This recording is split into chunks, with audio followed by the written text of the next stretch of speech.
Il y a 20 ans, quand j'avais posé ma candidature pour la Biennale des Arts de Dakar, section design, je n'ai pas été sélectionné. Et 16 ans plus tard, j'étais le commissaire de la Biennale de Dakar, section design. Donc, comme je dis toujours, il n'y a que le travail qui paye. Il faut travailler jusqu'à être incontournable. Et après, c'est eux qui viendront vers vous.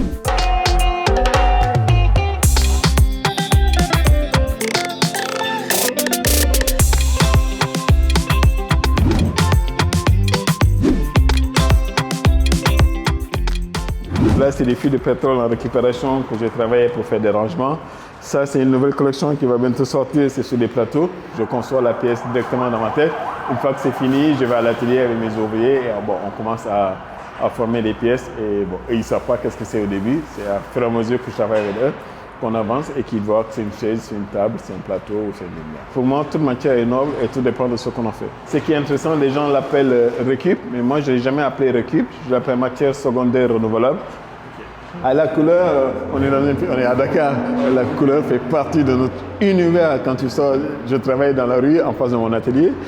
Tu vois tous nos mamans qui passent, toutes les femmes avec leurs boubous, les couleurs, c'est de la folie. Ouais. Et ça, je me nourris de ça. Là, c'était une collection qui s'appelle la collection Plus. Et ma fille me dit que c'est la couleur parfaite, c'est bleu. Et ça, c'est une collection que j'ai faite pour qu'il y ait une collection beaucoup plus accessible. Que j'ai fait pour les jeunes, mais ce n'est pas que les jeunes qui l'achètent, c'est maintenant un peu tout le monde, où elle est 40% moins chère que la collection classique. Alors, comment je me suis retrouvé à travailler avec ce genre de matière? C'est ce que j'avais à disposition. C'était le métal, c'est ce qui était accessible. Et mon atelier, l'atelier de mon père était collé à l'atelier du père de Youssoundo, Viendo, Limando, qui est à de son âme. Et donc, toute mon enfance, je me baignais dans le métal, frigo, métal. En tant que frigoriste, on est appelé à l'entrée dans l'intérieur des régions. Donc, ça m'a permis de voir pas mal de déco et pas mal de savoir-faire. Et j'ai été choqué de voir la majeure partie du mobilier local, du mobilier qu'on avait dans les maisons, venait de l'étranger.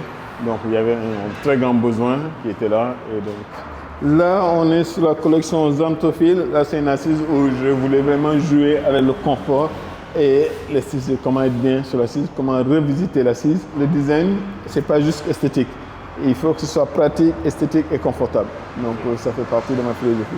Donc, ça, c'est une autre collection qui est arrivée, qui s'est mutée sur Xanthophile, où j'avais travaillé sur les tresses africaines. Comment les tresses africaines ont influencé certaines lignes de mes designs. Au début, je pensais que pour réussir, c'était l'Europe. Donc, j'ai tout fait pour être dans les grands salons, dans les grandes foires. Et j'avais loué un espace à Paris, Verdict des Arts, pour présenter mon travail. Je me suis vraiment acharné sur mon travail pour me faire connaître à l'international. Et par contre, je me suis rendu compte que il n'y avait que 2% de ma clientèle qui était locale. Et donc ça, c'était inadmissible pour moi. Et je me suis retourné sur la base africaine, sur la clientèle africaine, en disant, comment ça se fait que les Africains n'achètent pas mon travail? Qu'est-ce qui ne marche pas? Et je me suis rendu compte que la clientèle africaine était beaucoup plus exigeante que la clientèle européenne. C'est que l'Europe te pardonne, que tu trouves exotique et tout. La clientèle africaine, elle veut quelque chose de beau, d'esthétique et de confort. Donc, ils m'ont permis d'aller dans du haut de gamme et déjà sortir des clichés galeries, expositions. Je vais en showroom à Dakar, je vais mon premier showroom à Dakar, où le Sénégalais lambda, l'Ivoirien lambda, n'importe qui lambda peut venir rentrer sans invitation et venir avoir accès à mon travail, qu'avant c'était réservé à une certaine élite, il fallait me connaître, être dans un certain circuit pour voir mon travail ou me rencontrer.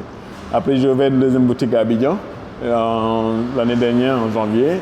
Mon travail est représenté un peu partout dans le monde, donc on trouvera à Lagos, on trouvera au Japon, on trouvera aux États-Unis, en France, en Italie, voilà.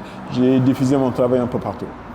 J'ai des colliers qui restent toujours des choses classiques que j'aime beaucoup et que je trouve merveilleux.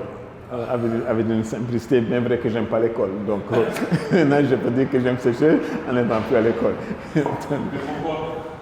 En étant dyslexie, l'école a été catastrophique pour moi. Et c'était pas découvert à l'époque. Maintenant, Dieu merci, il y a certains outils qui se mettent en place. Et encore, ça traîne encore en Afrique, mais j'espère que ça se mettra en place pour aider tous ces enfants qui ont ces problèmes de dyslexie, qui sont bourrés de talent et d'intelligence, et que le système n'est pas fait pour eux et pouvoir les aider et les accompagner dans ça. Quand on est dyslexie, on fonctionne autrement. Donc, on capte beaucoup. Et après, on le réutilise.